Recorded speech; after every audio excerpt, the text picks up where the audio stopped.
Hey everybody, Prepper Nurse 1 here. Today is Wednesday, December 1st, 2021. Before we get started with this video, I do want to remind you that I will be live streaming tonight at 8 p.m. Eastern Time. I would ask you to join me then. We're actually going to be talking about, we just crossed over $29 trillion in debt. So we're going to be discussing that, and is there any way that we could dig ourselves out of that hole, and we will go from there. All right, so that should be an interesting conversation, so I would ask you to join me tonight for that. What I do want to talk about today, we're talking about New York State again, because obviously I live in New York State, I have land here now, and I have land in West Virginia, and as soon as the spring comes, I will be pretty much living in West Virginia full time. So for a few more months, I am a New York resident, if you will. Like I said, I do plan on keeping this property. I don't plan on giving this up. So anyway, Hochul has called up the National Guard to help fill slots in for nursing homes that are hurting for staff. And why are these nursing homes hurting for staff? Because of the mandates that were put in place. Obviously, that's making a huge difference. And you had a tremendous amount of people quit, and a lot of people refused, and so they were terminated. Now, don't let them say to you that it was this little bitty number, because that's a lot of times that's what's being portrayed out there. Like I said, could it be? It could be, but it's you're talking about an institution, guys, with nursing that is always hurting for staff, always. Okay, and so when you have they're putting in policies forcing people to do something that they don't want to do, which is the case, right? And so you have a lot of people leave because of that reason. You hurt your already short-staffed, people, nursing homes, hospitals, and whatnot, even more, because now you have even less people working in that region, okay? And even with Hochul calling up the National Guard, what they need is direct care staff. So what does that mean? They need the CNAs, they need the LPNs, they need the RNs that are going to get in there, especially the CNAs that are going to get their hands dirty and stuff like that.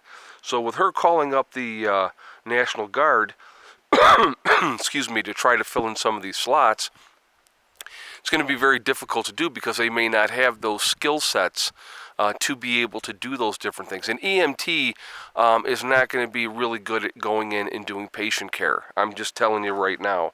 And they're not going to want to go in and do patient care. Okay, that's another thing.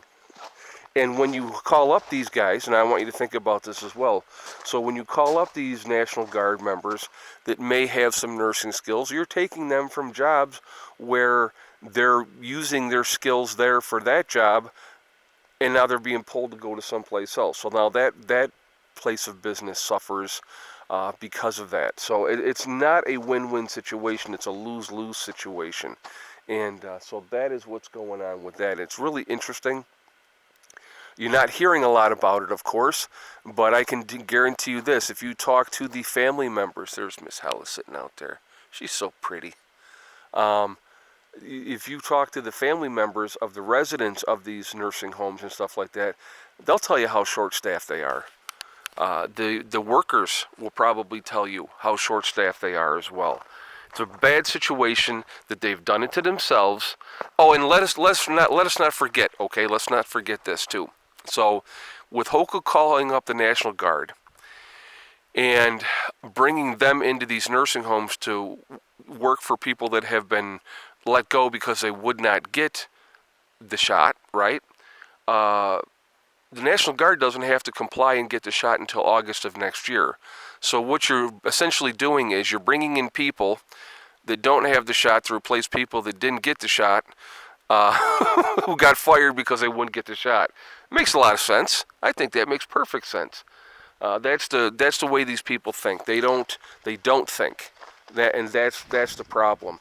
The people that should be overseeing how nursing homes are run and how their staffing minimums are. I'm gonna tell you what, and that always killed me.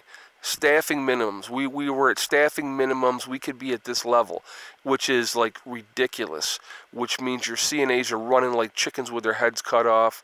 Your nurses have, 50 patients that they're trying to take care of. I mean, it's insanity. And it's not good, because who suffers? I want you guys to remember this too. At the end of the day, I mean, your nursing staff is going to be stressed out to the max. They're going to get burned out really, really quickly. The burnout rate in nursing is tremendously high. It's tremendously high for a reason, and that reason is management doesn't give a crap about them. They figure they're replaceable. And that's what happens. I saw the article that they were talking about, and they were talking about, how starting in high schools and stuff like that, and encouraging people to get into nursing because it's such a great and rewarding job. And I'm going to tell you what, I've been in nursing for over 30 years. Love being a nurse. Absolutely love doing it. Could not stand management the entire freaking time I worked. I had a couple of good bosses in that whole time, but for the most part, let me rephrase this. When I did home care, I had great bosses. I had no issues with my bosses when I did home care. When I worked in nursing homes, or if I worked in a hospital, that's where you run into issues, especially nursing homes. Those people could care less. They could. I remember one time somebody said, CNAs are a dime a dozen. Yeah, but a good CNA makes all the difference in the world. And I worked at one facility, and I'll give you an example of something. And the girl had been in this facility, had worked there for 15 years. 15 years. And she had gone to them, and she had gotten hired at another place. And so she had gone to the management and said, listen, I would rather stay here. I want to stay here.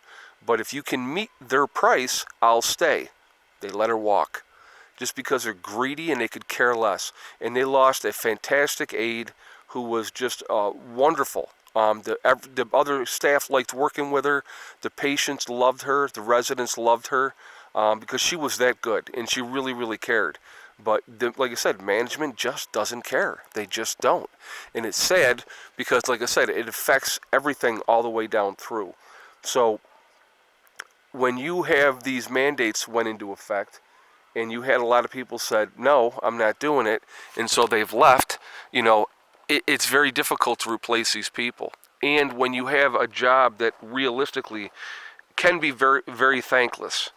A lot of people that get into nursing get into it because they love taking care of people, they love helping people. They stay in bad situations job-wise because they think that they can make a difference, and management will walk all over them for that. They'll take advantage of that, which is absolutely wrong.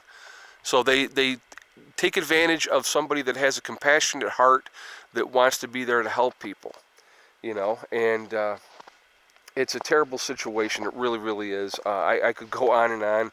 I'm sure my fellow nurses, CNAs, can back up exactly what I'm saying.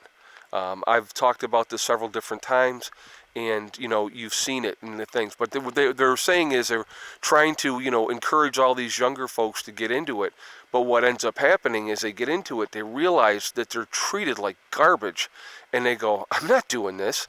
I'm not getting paid enough money to break your back, hurt yourself. They don't care. They could care less. And it's very sad. It really, really is. To me, it's a very sad situation. But this is what's going on right now, guys. Right now in New York, these nursing homes are so short-staffed. I'll tell you right now, if I wanted to go back to work in a heartbeat, I could go back to work in a heartbeat. I don't want to. I don't want nothing to do with that. Especially in the nursing home setting, you couldn't pay me enough. You couldn't pay me enough to deal with the nonsense that you got to deal with management. And it's management. It's not the patients. The patients are awesome. God, you just scared me so bad. Why? I didn't expect anybody to be out here, and all of a sudden I heard a man's voice. I was like, what? So, that's funny. But, excuse me, guys. Sorry about that. But anyway, that's what's going on with that. And I definitely want to hear your feedback on this. Do you realize how bad things are here in New York? And I'm just going with New York. I'm not going to go around with the rest of the country. And I'm sure it's just as bad in different places that are, with the mandates and stuff like that. I know it is. I mean, I have no doubt, but it's like I'm talking about New York here and how bad their situation is. And even calling up the National Guard ain't going to make a difference if they don't have the skill set to take care of those things. So, like I said, I want to hear what you guys have to say on that. So real quickly, I just want to remind everybody on my website, preppernurse1.com, we have the Legacy freeze-dried food sales going on right now. And that sale is going to be going until the 12th, so 11 more days from today. And if you go there, preppernurse1.com, you click on store, it drops down, you will see Legacy Foods. You click on that, it will take you to the store within the website. If you decide to make a purchase, when you check out, 20% will come off automatically. So just putting that out there ahead of time. So, but yeah, so that's what's going on, guys. Just, very, very interesting stuff, paying attention to it. You got to pay attention because it's amazing to me, and I'm sure you guys are paying attention as well. Certain things are not put out there and reported on as they should be, because it doesn't fit the agenda, it doesn't fit the narrative. When they do something and they bite off more than they can chew, and it comes back and bites them in the behind, that's what ends up happening. They find out, oh my God, wow, we screwed up there. But they'll never admit they screwed up. No, no, no, no, no. Heaven forbid. Management will never admit that they were wrong. But they're finding out, so I say good luck to them. All right, well, listen, I am going to jump. So we actually have a nice sunny day today, good solar going into the panels, which is good. But again, live streaming tonight at 8 o'clock, so I would ask you to join me then. We'll have a good discussion. We're going to be talking about... Huh? I'll check it out. But I will... what was I going to say? Gosh, I'm going blank here now. Oh, but anyway, we're going to talk about the $29 trillion that we just passed in debt, and how's that ever supposed to be paid back. So join me tonight for that. We'll have that discussion. Remember, guys, we are all in this together. We are one race called the human race, and as soon as we can figure that out, we're going to be in much, much better shape. Also, remember to hug and kiss the ones that you love. Tell them every single day, tomorrow is not guaranteed. We never know what's going to happen in life. So it's really important to tell the people that we care about every day how we feel. Last but not least, STD. Step, thing, and day. One step at a time, one thing at a time, and one day at a time. Whatever you're trying to do, whatever you're trying to accomplish, you can do it. The only one that can stop you from reaching your goals is you. That's it. Nobody else. Stay positive, stay away from the negativity, and you're going to be just fine. All right? I hope you all have a great day. I will see you all tonight. Prepper Nurse 1, out for now.